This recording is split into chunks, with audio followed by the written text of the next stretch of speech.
नमस्कार मित्रों। आज आपके सामने एक नई कहानी लेकर आया हूँ।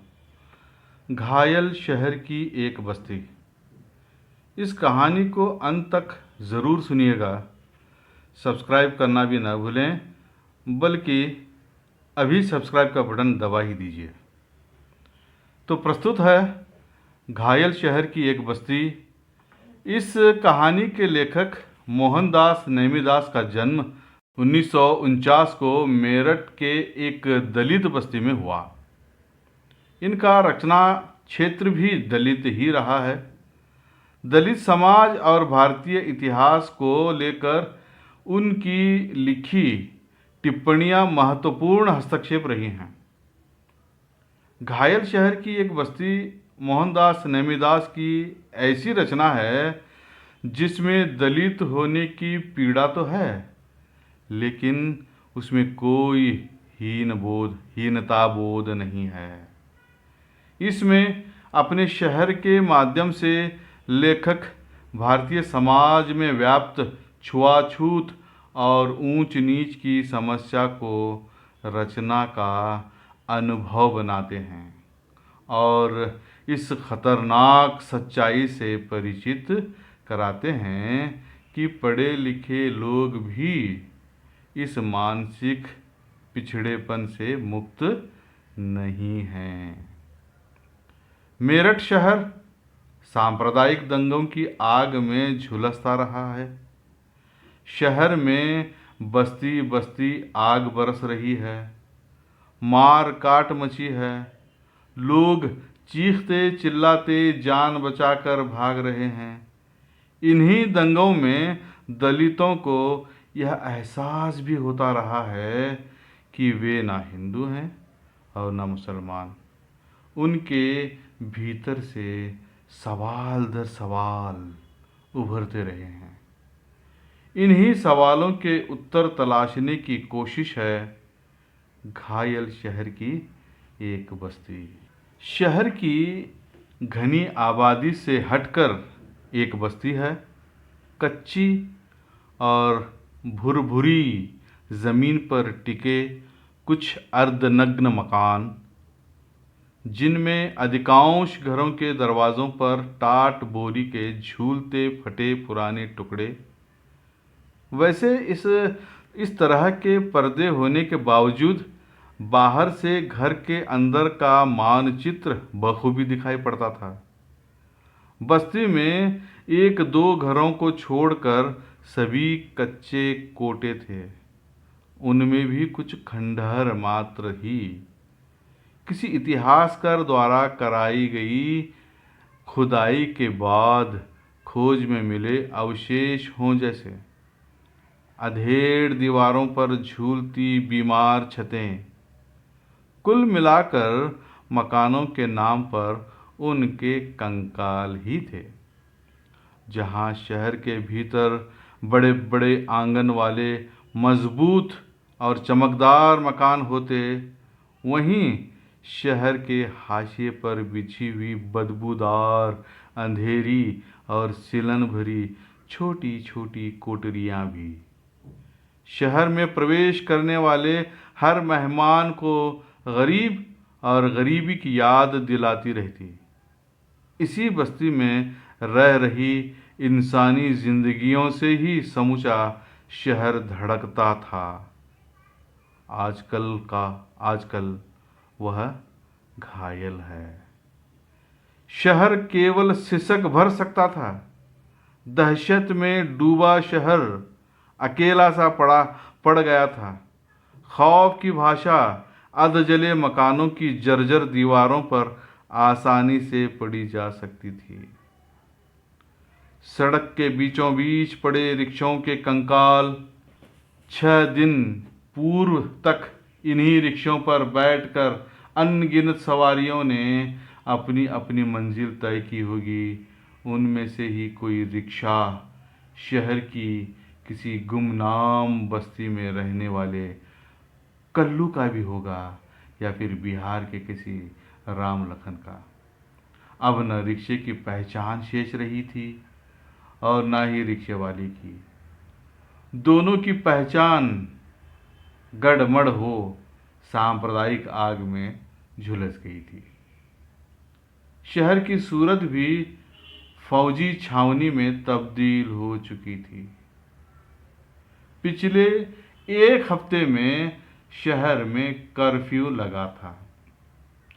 शहर की धड़कन बहुत सुस्त गति से चल रही थी, पर उसी की एक बस्ती में सब कुछ लगभग रोज जैसा था। यूं नूर कसाई की दुकान 2 दिन से बंद थी। रघु चाय वाली की भट्टी की आंच अभी भी ठंडी पड़ चुकी थी।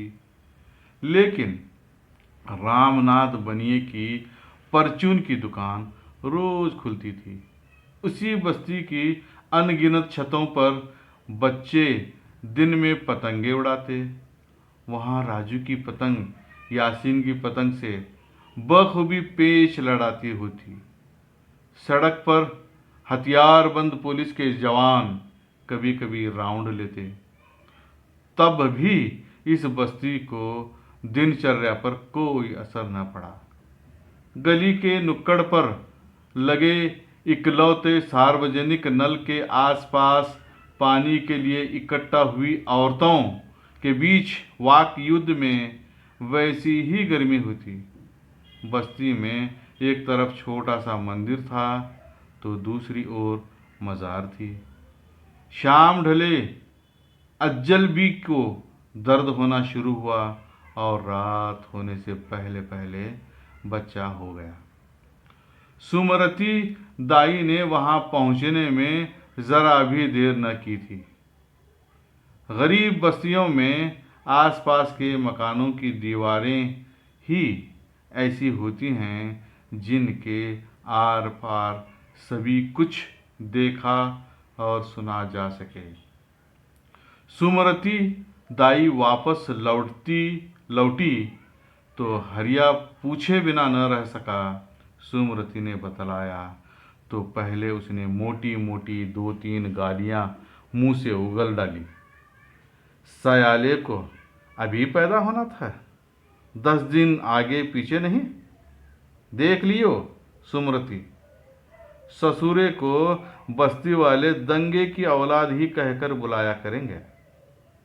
अब तू ही सोच चाची, भला जो दंगे में पैदा हुआ हो, बड़ा होने पर दीन ईमान रहेगा उसका कोई?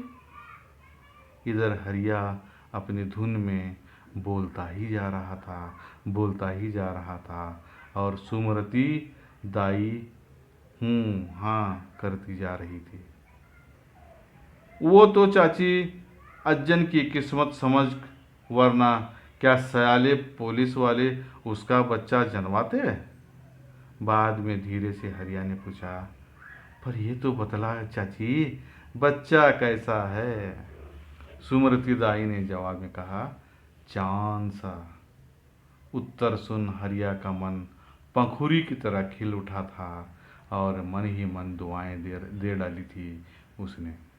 रात जैसे जैसे बीती, बस्ती में सन्नाटे की गिरफ्त बढ़ती जाती। चारों ओर कब्रिस्तान जैसी नीरवता। जमीन का एक एक इंच टुकड़ा दहशत में डूब जाता। गली के बाईं तरफ के खंडर जैसे घर में एक ही चारपाई पर सोई हुई माँ बेटी, जरा सा भी कहीं शोर होता तो माँ बेटी से लिपट जाती और कभी बेटी माँ से। आजकल 20 बरस की सुमंगली बिल्कुल 2 साल की बच्ची बन गई थी। रात में कितनी ही बार वह माँ की कमर में दोनों हाथ डालकर चिपक जाती थी। माँ भी उसे अपनी छाती से सटा लेती। सुमंगली का बाप 2 साल हुए इसी शहर में भड़के दंगे में मारा गया था। तब से माँ बेटी सब्जी बेचकर गुजारा करती थी। सुमंगली पूरे 20 बरस की हो गई थी, पर अभी सगाई ब्याह कुछ भी न हुआ था। ब्याह के लिए ढेर सारा रुपया कहाँ से आए? जब जब भी शहर में दंगा होता, सुमंगली की माँ के सीने में अपने घर वाले की दबी हुई यादें उभर उठती। दबे हुए जख्म फिर हरे हो जाते, जो उसे अनगिनत टुकड़ों में बांट देते।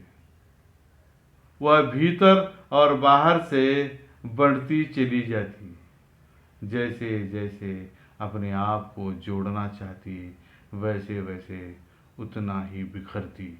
रात के अंधेरे में समूची बस्ती किसी भयानक खड्ड में फिसलती सी जान पड़ती। बस्ती के चारों ओर भागने दौड़ने की आवाजें, पुलिस गाड़ी के सायरन, लगता जैसे दंगाई आज ही बस्ती के चप्पे चप्पे को रौंद डालेंगे। ऐसे समय आंखों में नींद न होती, एक एक पल 1000 बरस का हो जाता। दड़बे जैसे घर में हरिया को रात में टट्टी पेशाब आता तो वह गाली दिए बिना न रह पाता। ससुरों ने हगड़ा मुधड़ा भी बंद कर दिया है। पास ही खटोले पर उखड़ू ही सोए हुए जशवंती सुनती तो बुदबुदा उड़ती। इसे हगड़े मुतड़े की लकीरी है और वे गाजर मूली की तरी काटने लगे रहे हैं। सुबह होते ही बस्ती वालों को थोड़ी राहत सी मिलती। बेजान जिस्मों में खून दौड़ने लगता। दहशत का कोहरा धूप में धुल जाता। लोग बासी मुंह इधर उधर चर्चा में खो जाते। औरतें सुबह खाना बनाने के लिए एक दूसरे के घरों में आंच लेने के बहाने आपस में खूब बतियाती। पर आज की सुबह धूप पर भी दहशत की परछाइयां साफ दिखाई दे रही थी। बस्ती वालों का स्वागत आज चिड़ियों ने गीत सुनाकर नहीं किया था, जैसे वे गाना भूल गई थी। पेड़ नंगे और उदास थे। समूची बस्ती के लोगों की धड़कनों की गति रात में हुई दुखद घटना ने तेज कर दी थी। कल रात गली के नुक्कड़ वाली नत्थू की टाल में आग लगा दी गई थी। गली में सभी जलाने के लिए लकड़ियां उसी से लेते थे। 10 साल से नत्थू लकड़ियां बेचता था। बहुत भला था बेचारा, सबकी जुबान पर यही था। लकड़ियों के साथ वह खुद भी जल गया था। जीवन के 10 वर्षों से लकड़ियों से बहुत करीबी रिश्ता बन गया था उसका। उसी रिश्ते को निभाया था गीली सूखी लकड़ियों ने। नत्थू का रोम रोम उन लकड़ियों में मिल गया था। अब वहां केवल राख का ढेर था। कुछ गीली लकड़ियों से अभी भी धुआं उठ रहा था। जशवंती ने आज नमक मिर्च के चावल बनाए थे। पड़ोस के थोड़े चावल के बदले वह 2 रोटियां ले गई थी। हरिया घर पर ही था। आज उसे 5वां रोज था काम के नागा किए हुए। राशन खत्म होने को चला था। घर घर में कनस्तर खाली होते जा रहे थे। पिछले दंगों में 2 दिन चूल्हा ठंडा रहा था इसी घर में। पिछले 5 दिनों से जेब का सारा पैसा खत्म हो चला था। प्याज और लाल मिर्च की चटनी के साथ रोटी खाते हुए हरिया के मुंह से सी सी की आवाज निकलती। वह बार बार पानी पीता। पानी पीने पर भी जब जीभ की जलन दूर न होती तो उसके मुंह से 2-4 गालियां एक साथ निकल जाती। गालियां उगलने के बाद हरिया को थोड़ी राहत सी मिलती। दिन के उजाले में दंगे में घट रही दुर्घटनाओं की परछाई लोगों की आंखों में कम देखने को मिलती। लोगों का झुंड एक दूसरे के सुख दुख पूछने में व्यस्त रहता।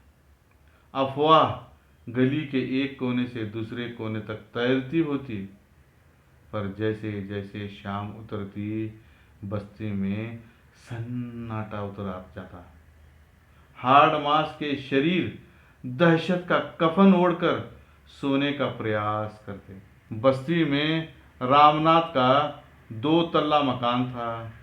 रात में 12 बजे तक वहीं 10-12 लोग जमा होते। एक आध बार चाय बनती। बस्ती के लोग चाय सुड़कते हुए अपनी अपनी हाँकते। लेकिन हरिया कभी रामनाथ की बैठक में न जाता। वह उल्टे उसे गालियां दे देकर अपनी भड़ास निकालता। ससुरा सारा दिन दूने चौगने दाम पर सौदा सुलभ बेचकर गरीबों का खून चूसता है। दंगे में भी चैन नहीं सयाले को। मरने के बाद जब ऊपर वाले के दरबार में जाएगा तब सारा हिसाब किताब देना पड़ेगा। रामनाथ की बैठक में कोई उबाली लेते हुए कहता, आज रात हमला होगा। अनायास ही दहशत के मारे सब सिकुड़ से जाते। सहमे हुए लोगों के बीच से ही कोई पूछता, कौन कैरिया है? पिछली गली का भड़बूजा? फौरन जवाब मिल जाता। पहले वाला फिर अपनी बात आगे बढ़ाता, आज कत्ल की रात है, सभी सावधान सोएं। कुछ समय के लिए वातावरण में छिप्पी छा जाती।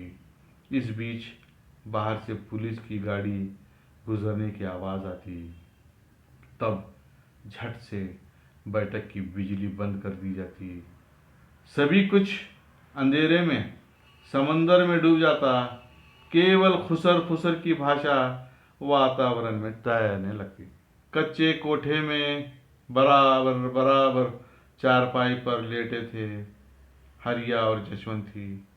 आधी रात बीत चुकी थी, पर दोनों में से किसी की आंखों में भी नींद नहीं थी। वातावरण में तैरती चिप्पी को जशवंती तोड़ती है। सुना तुमने? आज रात हमला होगा। हरिया सुनते ही भड़क उठता है। फिर क्या करूं ससुरी, कहीं कुछ हो गया तो? वह मिमियाए स्वर में कहती, तो अपनी माँ की? हरिया की आवाज में वही अक्कड़पन होता। अब जशवंती को चुप होना पड़ता है, पर हरिया अभी भी बड़बड़ा रहा होता है। ससुरी औरतों के पास न जाने कहाँ से टेलीफोन आ जाता है। बाहर सब कुछ शांत होता है, बस कभी कभी पुलिस की सीटी की आवाज़ें सन्नाटे को चीरती हुई निकल जाती है। लोग अपने अपने घरों में सिकुड़े दरवाजे और खिड़कियों की मजबूती बार बार उन्हें छू कर महसूस करते हैं। अचानक ही पास में ज़ोरों से आवाज़ आती है, लगा जैसे नज़दीक ही कोई ज्वालामुखी फूटा हो। ज़मीन में कंपन सा होता है। कुछ लोगों के भागने की आवाज़ें। धार्मिक भावना को उद्वेलित करने वाला एक खासा नारा वातावरण में गूंजता है। बस्ती के लोग स्तब्ध रह जाते हैं। लगता है जैसे वह इंसानों की बस्ती नहीं, केवल ईंट और गारे के घरों में पत्थर के बुत रहते हों, जो हंसना बोलना भूल गए थे। जब जब भी इस शहर में दंगा होता है, तब तब ही समूचा शहर कब्रिस्तान सरीखा बन जाता है। पागल प्रेत और पिशाचों का नाच होने लगता है। अनगिनत दुर्घटनाओं की कहानियां खून से लिखी जाती हैं। मकानों में, दुकानों में तथा सड़क के किसी सुनसान छोर पर वही इंसान जो साथ साथ जीता और मरता है, अचानक भावुक होकर मजहब की एक खास पहचान अपने सीने में बना लेता है। तब उसके हाथ में चाकू होते हैं, छुरियां होती हैं। वह भाषा समझता है तो गोली और बम की। सुबह हुई तो चिड़ियों के चहचहाने के स्थान पर पड़ोस से रोने का मार्मिक स्वर सभी ने सुना। हरिया को पहचानते देर न लगी। रफीकन बी की आवाज थी, साथ में दो चार औरतों के रोने की आवाज भी। हरिया के कच्चे कोटे से लगी हुई छत थी रफीकन के मकान की। उस तरफ दो चार घर ही थे मुसलमानों के। रफीकन के बेटे को कल शाम किसी ने चाकू भोंक कर मार दिया था। वह 2 साल से बाहर सड़क पर पंचर लगाता था। पिछले दंगे में उसका बाप मारा गया था और अब वह। रफीकन अकेली रह गई थी।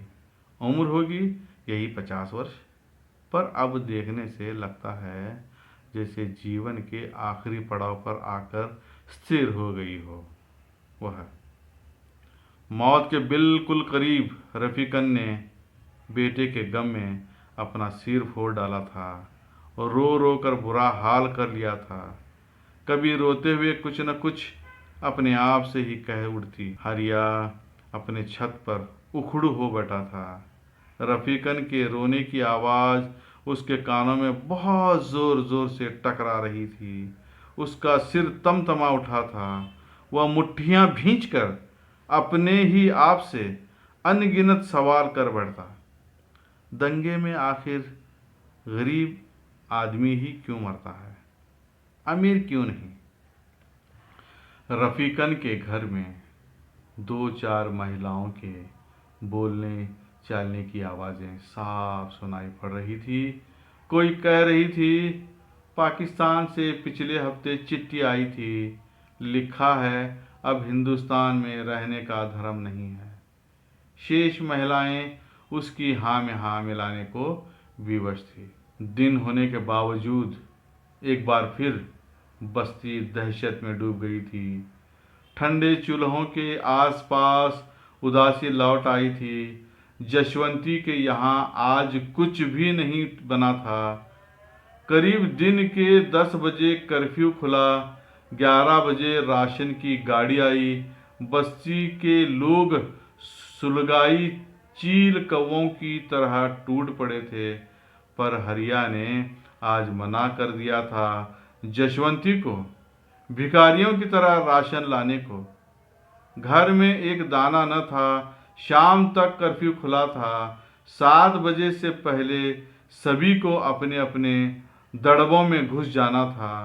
फौजी आदेश जो था, जरा भी इधर उधर नहीं। दोपहर 12 बजे हरिया कंधे पर गमछा डाल काम की तलाश में चला गया था। जाते हुए जशवंती से खूब कहा सुनी हुई थी। सारा दिन जशवंती ठंडे चूल्हे के पास उसकी बाट जोहती रही, पर हरिया न लौटा था। रात बजते बजते गली में एक भी आदमी दिखाई न दिया। एक एक घर में वही उदास पलों के बीच बेचैनी पसर गई थी। घर में शाम ढले भी चूल्हा न जला था।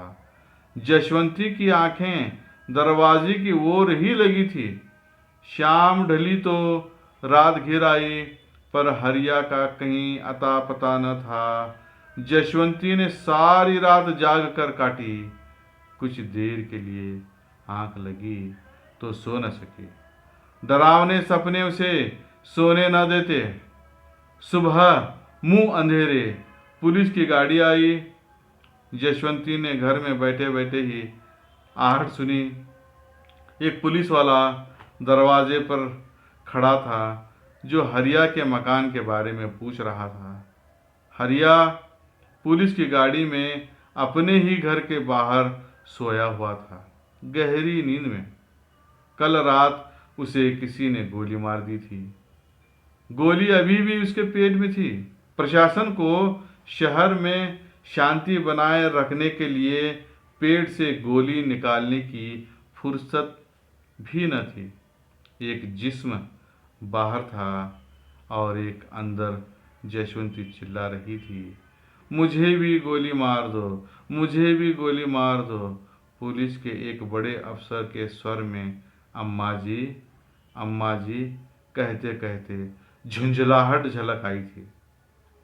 धीरे धीरे घर में लोग जुटने लगे थे, पर सहमी सहमी आंखों में आंसू लिए रोने पर भी जैसे पाबंदी हो। जशवंती पागलों के समान अब भी चिल्लाई जा रही थी। पड़ोस में रफीकन बी का रोना अभी भी जारी था। अनगिनत घरों में ठंडे चूल्हों की मौन भाषा, उदास परतों में लिपटे हुए लोग।